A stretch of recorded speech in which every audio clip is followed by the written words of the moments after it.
আগামীকাল ঈদ করতে বাড়ি যাচ্ছি, তো ফাইনালি একটু কেনাকাটা করার জন্য সন্ধ্যার দিকে বের হয়ে গেলাম, কারণ আগামীকাল সকাল সকালে আমরা রওনা দেবো ইনশাল্লাহ। তো এই তো রেডি হয়ে যেয়ে তারপর হচ্ছে রিক্সা নিয়ে নিলাম, কারণ কোরবানি ঈদে আমরা খুব একটা কেনাকাটা করি না, তবে যেটুকু প্রয়োজন সেটুকুর জন্যই বাইরে যাচ্ছি, মানে সিম্পলের ভিতরে সবার জন্য কিছু কেনাকাটা আর কি। তো এই তো রিক্সা নিয়ে মা ছেলে আর সব মেয়েরাজের বাবার সামনে বসে পড়েছে।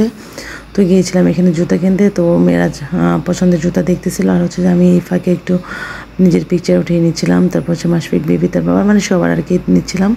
আর এই দোকানটা থেকে সব সময় আমাদের মানে সবারই আর কি জুতা নেওয়া হয়। তো মাসফিক মেয়েরাজের ছোটোবেলা থেকে এইখান থেকে নেওয়া হয়। তারপরে তো বাসায় চলে এসেছি সব কেনাকাটা শেষ করে, আর সব ভিডিও তো করা যায় না। তো বাসায় এসে সাজুগুজু করে তারপর হচ্ছে যে সকালবেলায় তো বের হয়ে যাচ্ছি। আজকে সকাল থেকে কেমন জানি গুড়ি বৃষ্টি হচ্ছে, তা মানে ভালোই হয়েছে আর কি, বেরোতে মানে কষ্ট হবে না। তা নাহলে যে প্রচণ্ড পরিমাণে গরম ছিল, যদি গরমের ভিতরে বেরোতাম তাহলে না জানি কতই কষ্ট পেতাম। তো বৃষ্টির ভিতরে আর কি হালকা হালকা গুড়ি বৃষ্টি হচ্ছে, তো আমি সব বাসা আর কি জানলা থাই সব লাগিয়ে দিচ্ছি। খালা আজকে সকাল সকাল এসেছিলো, সেই 7টার আগে এসেছিলো, সব কাজ করে চলে গেছে। তো ফাইনালি তো বের হয়ে গেলাম। আসলে চার্জার ফ্যানটা নিয়ে যাচ্ছি, কারণ গ্রামে দেখা যায় কি কারেন্ট থাকে না। তো মেয়েরাজের দাদার বাড়িতে যেহেতু আইপিএস নেই, তো সেই জন্য চার্জার ফ্যান একটা আছে, আরেকটা নিয়ে গেলাম। তো এই তো এখানে হচ্ছে যে কোনো অটো রিক্সা কিচ্ছু মানে বাস স্ট্যান্ডে যাবে না, কারণ হচ্ছে এত বেশি জ্যাম, একটার সাথে একটা লেগেই আছে। তো বেশ কয়েকটাকে জিজ্ঞেস করার পর মানে কেউ যাবে না, বলতেছে যে ওই দিকে যাবো না, ওই দিক থেকে আসলাম, অনেক জ্যাম। এদিকে হচ্ছে বৃষ্টিটাও কেমন জানি গুড়ি হচ্ছে, তো খুব টেনশনে পড়ে গেলাম যে তাহলে আজকে কেমন হবে, কেউ তো যেতে চাচ্ছে না।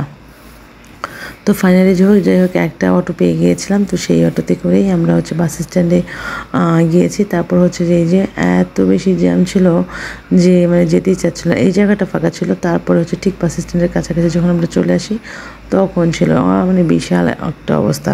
মানে আমাদের বাড়িতে যাওয়া পর্যন্ত, মানে আগে আমার শ্বশুরবাড়ির পরে তারপর হচ্ছে আমাদের মানে আমার বাবার বাসা। তো আমার বাবার বাসা পর্যন্ত লম্বা জ্যাম, ওখান থেকে যেয়ে আসতেছিলো যাচ্ছিলো, শুধু বলতেছিল যে একটা গাড়ির সাথে একটা গাড়ি লেগেই আছে, এত বেশি লম্বা জ্যাম। মানে আধা ঘন্টার রাস্তা প্রায় 3 ঘন্টার বেশি লেগেছে আজকে আসতে। মানে খুব টায়ার্ড হয়ে গিয়েছিলাম যে এত বেশি উত্তরবঙ্গের গাড়িগুলো খুব বেশি যায়, কারণ এই গাড়িগুলোর জন্য খুব বেশি জ্যাম ছিল। আর হচ্ছে যে উত্তরবঙ্গের গাড়িগুলো সব যমুনা হয়ে তারপর চলে যাবে।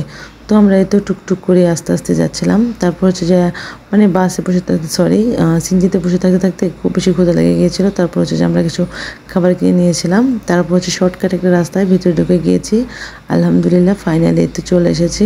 সুন্দর প্রাকৃতিক দৃশ্য দেখে মানে অনেক বেশি ভালো লাগতেছে। ফাইনালি বাড়িতে আসতে পারলাম ঈদ করতে। তো এই তো আজকে আমার ভিডিওটা এ পর্যন্তই।